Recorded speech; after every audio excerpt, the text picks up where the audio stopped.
I'm Crystal Wreden and welcome to my studio. I'm here in Winter Street, Studio B135 on the Sawyer Yards campus. You can see my very messy artist work area here.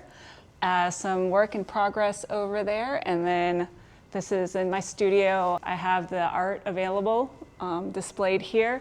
These pieces here are for my latest collection, or mini collection, Return to My Garden. Last year I did a collection of trees called Welcome to My Garden, and this year I came back with some flowers, did a mini collection called Return to My Garden. So these are all floral themed pieces. So these are the latest ones in my studio. This one is called The Orchid Says Hello. I love orchids. I have 2 orchids at home.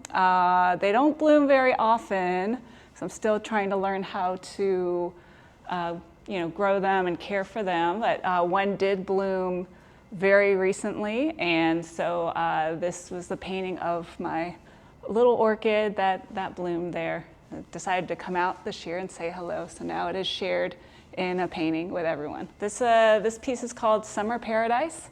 So this is actually inspired by a flower bouquet that was in the Menil collection for one of their members events. So they had these little flower arrangements on the tables, assorted flowers, so pretty. So I wanted to paint something similar with summery colors and beautiful bird of paradise, tulips.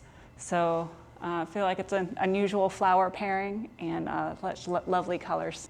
This is an older piece here called Ocean View 2. What I do sometimes with my pieces is I'll paint multiple versions of the same piece because I'd like to try it a different way, or when I get started on a piece, I can't decide which direction I want to go on, so why not both, or 4 different directions. And so there were 4 different versions of this painting. It's from an old photo I took on vacation at the early 2000s, back when you got the photos actually printed out. I found this photo in storage. I really liked it, and so I painted it about four times here. This one is oil and canvas done with a palette knife. This is just for fun. I don't know if anyone watched the King of the Hill reboot, but I was very excited for it here.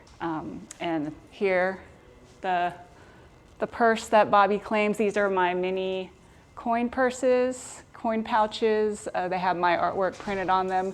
Good for holding little credit cards, money, like when you travel, go out there.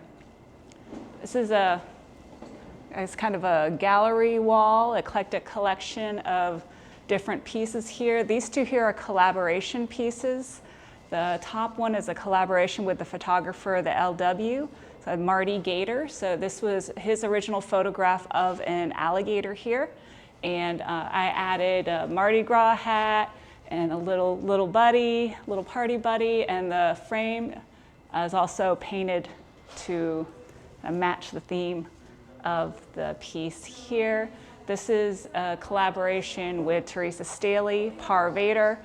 Another series of paintings that I do quite often is golf courses. I love to golf. I'll take pictures when I go golf and then paint them later. And then Teresa added some, Darth Vader enjoying a nice round of golf here. These 2 here, like I said before, I'll often do multiple versions of a painting. This one is a painting I've done maybe 6 versions of. This is originally, I took a photo of a little plant that's in the yoga studio that I go to, and it's just so cute.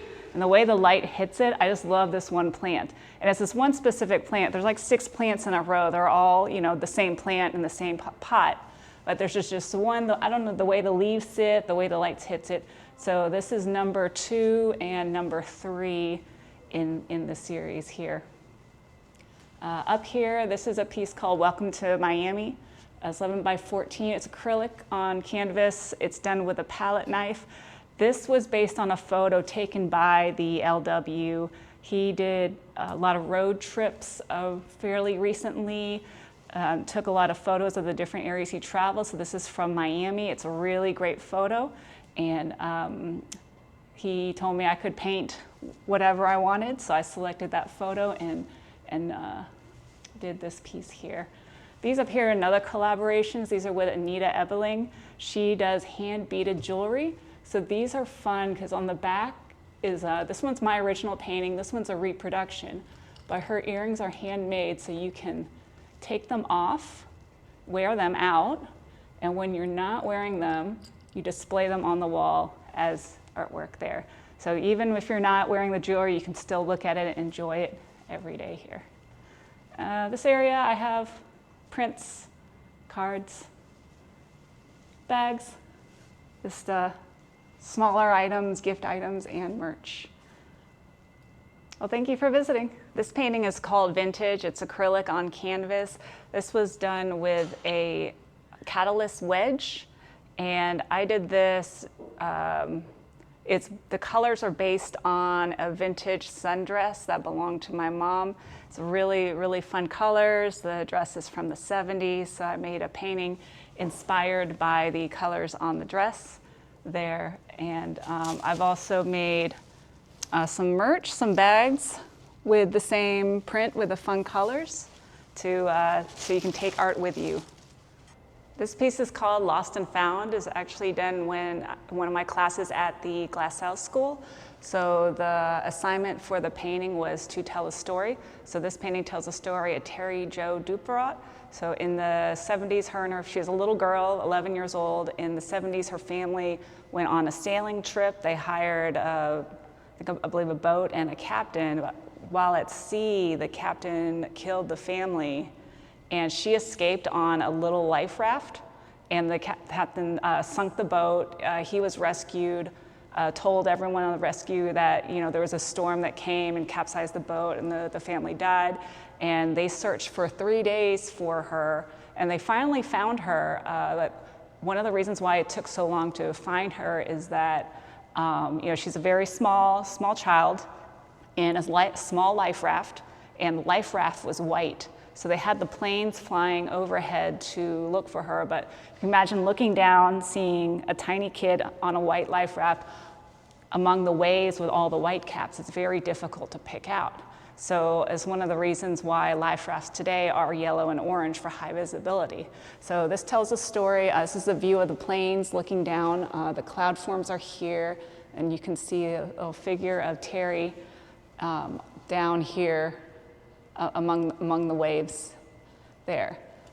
There's another part to this painting is that a couple years ago, I have cats. They were running around, they knocked the painting over, it fell, and the canvas got a hole in it.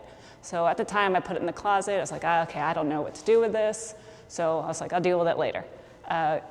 Recently, I pulled it out, and I was inspired by kintsugi, because also in storage, I had a broken platter that belongs to my mom, and it's a pretty plate, so I feel like it's a little too pretty to get thrown away. So I repaired it using the Japanese method at kintsugi. So it's basically using golden metal to repair, but instead of hiding the repair becomes part of the piece, and it makes the piece more beautiful, adds character.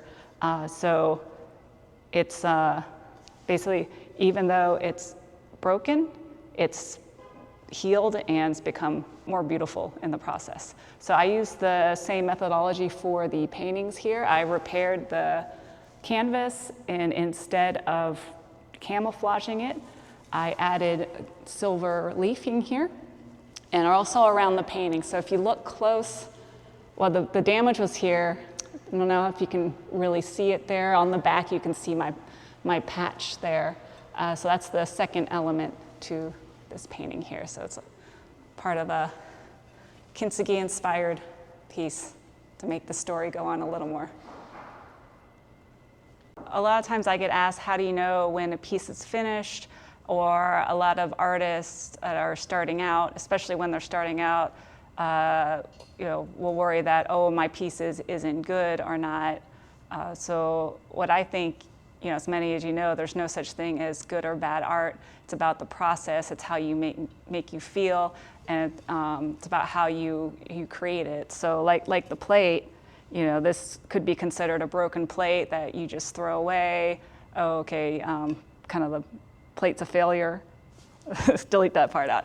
So, however, through the art form of kintsugi, this plate is now more beautiful with the addition of the gold. So art's like that too. It's like a process. If you're not happy with your art, don't think of it as bad or something wrong with it. Think of it as you're in process, and the next steps you take can be used to make the art even more beautiful and more meaningful into something you will love and others will love too.